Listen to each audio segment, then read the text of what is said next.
আল্লাহ বলো এক আল্লাহর ইবাদত করো। 3 ফরজে গোসল করো, 4 ফরজে ওযু করো, 5 ওয়াক্ত নামাজ পড়ো, 6 নম্বরে উসুল শোনাও, 7 দুজক ভয়ঙ্কর, 8 জান্নাত সোনার ঘর। যদি চাও বাঁচতে চলে যাও গাছতে, আর করো না ভঙ্গি চলে যাও টুঙ্গি। মুসলিম আমার নাম, ইসলাম আমার গাড়ি, আর জান্নাত হবে আমাদের বাড়ি। হবে না? হবে না? জান্নাত বাড়ি হবে না? এ বাবা, জান্নাত আল্লাহ আমাদের দিবে না? দিবে না। আর আল্লাহ যদি আমাদেরকে জান্নাত নাই দিবে, তা আল্লাহ জান্নাত 8টা তৈরি করলো কেন? আচ্ছা বলুন তো, জান্নাতের দরজা 8টা না 7টা? জান্নাত বেশি না জাহান্নাম বেশি? জান্নাত বেশি। তাহলে মুসলমান আমরা জান্নাত পাবো না পাবো না? অবশ্যই পাবো, ইনশাআল্লাহ। বলুন ইনশাআল্লাহ পাবো। কিন্তু আল্লাহ রাব্বুল আলামিন আমাদেরকে কতটা ভালোবাসেন। মা তার সন্তানকে যত না ভালোবাসে, তার 99 গুণ বেশি ভালোবাসেন কে? আরো জোরে আল্লাহ। জোর হলো না? আল্লাহ তার বান্দাকে 99 গুণ বেশি ভালোবাসেন। সুবহানাল্লাহ। আর একটা ভাগ ভালোবাসার জন্য মা তার সন্তানের জন্য জীবন দিয়ে দিতে প্রস্তুত হয়ে যায়, হয় না? এমন মা আছে না নাই? কথা বলেন। মা এমনও আছে যে সন্তানের জন্য জীবন এবং জান দিয়ে দেওয়ার জন্য প্রস্তুত হয়ে যায়। একটা ভাগ ভালোবাসা পেয়ে যদি মা তার সন্তানের জন্য জান দিতে প্রস্তুত হয়ে যায়, তাহলে আল্লাহ তার বান্দাকে কতটা ভালোবাসেন? 99 গুণ ভালোবাসেন। আল্লাহ বলেছে, বান্দা যদি পাহাড় সমতুল্য গুনাহ করে, আমি আল্লাহ তার বান্দার জীবনের জিন্দেগির সমস্ত গুনাহকে ক্ষমা করে দিই। আল্লাহ বলে, বান্দা একবার তুমি আমাকে বলো, ইয়া আইয়ুহাল্লাযীনা আমানু তুবু ইলাল্লাহি তাওবাতান নাসুহা। মাবুদ গো, আমি অন্যায় করেছি, নোংরামি করেছি, ও আল্লাহর জীবনেও কোনোদিন করব না, কোনোদিন করব না। আল্লাহ বলে, বান্দা রে, আমি তোর জীবনের জিন্দেগির যত গুনাহ করেছি বান্দা, আমি আল্লাহ তোর তওবা করার কারণে আমি আল্লাহ তোর সমস্ত গুনাহকে ক্ষমা করে দিলাম। সুবহানাল্লাহ বলবেন না? বাড়ি থেকে বলবেন সুবহানাল্লাহ।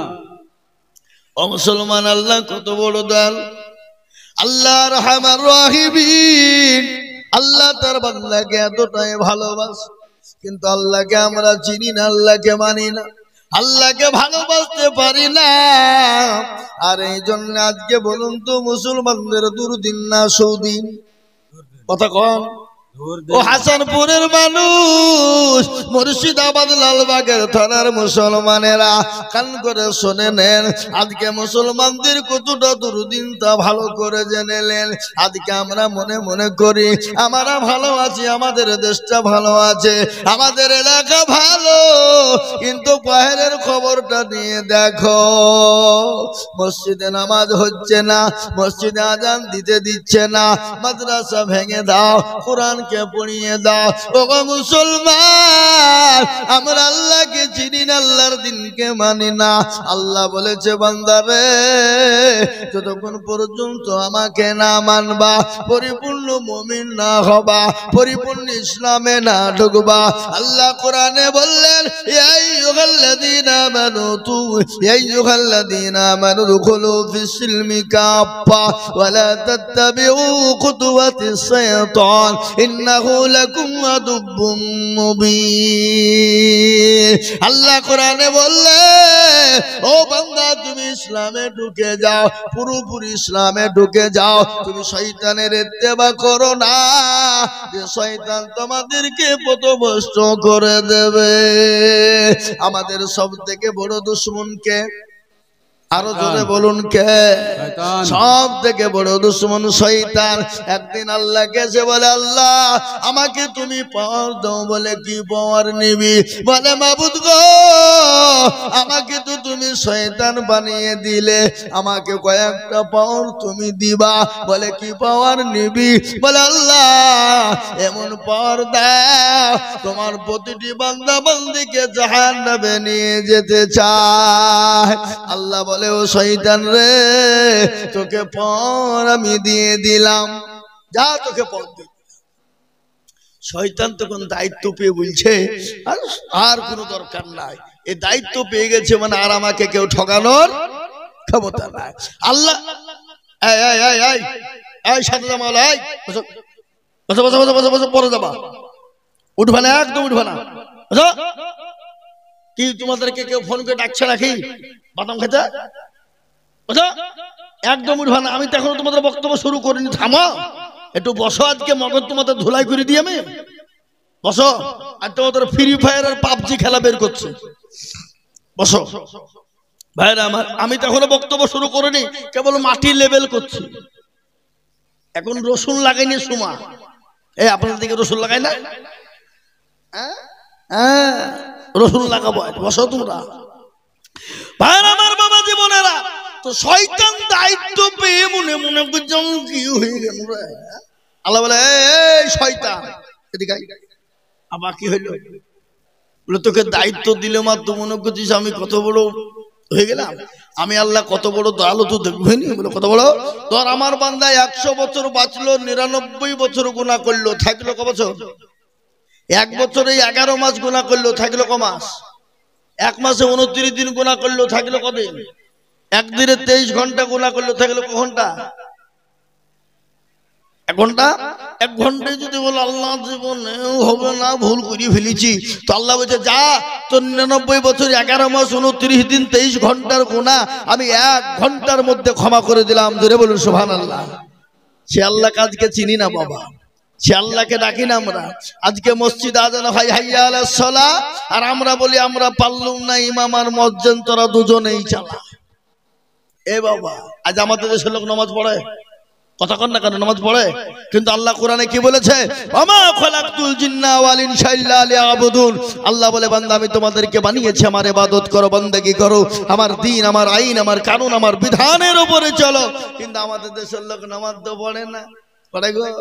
আজকে আমাদের দেশের লোক 100-র মধ্যে 98% লোক নামাজ পড়ে না। ক পার্সেন্ট পড়ে জোরে বলুন? ক পার্সেন্ট? 2। তো 2% লোকের ভিতরে কিন্তু 2% লোকের নামাজ হয়ে যায়? কি মনে হয় আপনাদের? হ্যাঁ না, কোনোভাবে 1% লোকের নামাজ টাইটুই ভাবে হয় বাবা, আর 1% লোকের নামাজই হয় না। বলে আপনি কি করে জানলেন? আপনি কি জেনে বসে আছেন নাকি? বলে আমি বলছি আইজুল হক, আমি বলে যাচ্ছি কিরকম হয় না। এ বাবা আত্মা তো জানে তো দুরূদ শরীফ জানে না, দুরূদ শরীফ জানে না তো দোয়া কোনো জানে না, দোয়া কোনো জানে না তো দোয়া মাসুরা জানে না। হিন্না দেয় না কুল, দেখা যায় তার মধ্যেও কুড়ি না ভুল আছে কিনা জোরে বলুন। এই কথা বলেন, ওইটা ভুল নাই? এরা শিখেও না, শিখার চেষ্টাও করে না, কোনদিন নামাজ পড়ে বসে কোরআন শিখতে বসে না। ইমাম সাহেবকে বলে না হুজুর গো আপনি তো আমাদের ইমাম, একটু কোরআনটা ঠিক করে দেন, সূরাটা ঠিক করে দেন। কেন বলেন না জানেন? আমি বলি কিসের জন্য বসে না। ওরা জানে যদি আজকে শিখতে যাই, বলতে যাই, আর ইমাম যদি ভুল ধরে ফেলে, তাহলে আজকে আমাদের মুসলমান ইমামের কাছে আমাদের মাথা পুরি মুড়ুলি কিন্তু চলবে না, ঠিক না জোরে বলুন? মুড়ুলি চলবে না, এর জন্য তারা শিখে না। আর ইমাম সাহেবরা এরাও কিন্তু কোনো মুসল্লিকে ডাকে বলে না যে বসেন একটু নামাজ ঠিক করে দিই, বলে গো, বলে কোনদিন বলে? কেন বলে না? এরাও জানে যে 4000-5000 টাকা বেতন দেওয়া তো তোমাকে নামাজ শেখাতে হবে। তোমাদের ভাগ্য ভালো ওযু করিয়ে নামাজ পড়ায়, বেশি কায়দা করলে বিনা ওযুতে নামাজ চালিয়ে দিব, সালাতুন নামাজ হলি বাকি না হলি বাকি। কথা বুঝতে পারলেন না?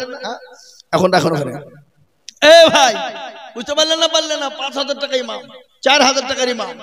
আবার যদি একটু মৌলবি বলে যে একটু বেতনটা বাড়িয়ে দিলে হতো না, মৌলবির লোভ কত রে, এই মৌলবিকে রাখা হবে না, কি ঠিক না বেটি জোরে বলুন? তাহলে মান মর্যাদা ইজ্জত সম্মান আমরা নষ্ট করেছি না মৌলবিরা করেছে? হ্যাঁ, আজকে আমি আমার আগামী কালকে আমার মাদ্রাসায় জালসা, আমার মাদ্রাসা শেখপাড়া মাদ্রাসা আগামী কালকে জালসা। সারাদিন খাটাখাটি, রাত্রি জালসা করে বাড়ি ঢুকেছি 2টোর সময়। অমনি ফজরের নামাজ পড়িয়ে বাবজি বাড়ালছি, মাদ্রাসায় যে সব দায়িত্ব ভাগ করে দিই, এসে বাবজি যে সে কালেকশন শুরু করেছি।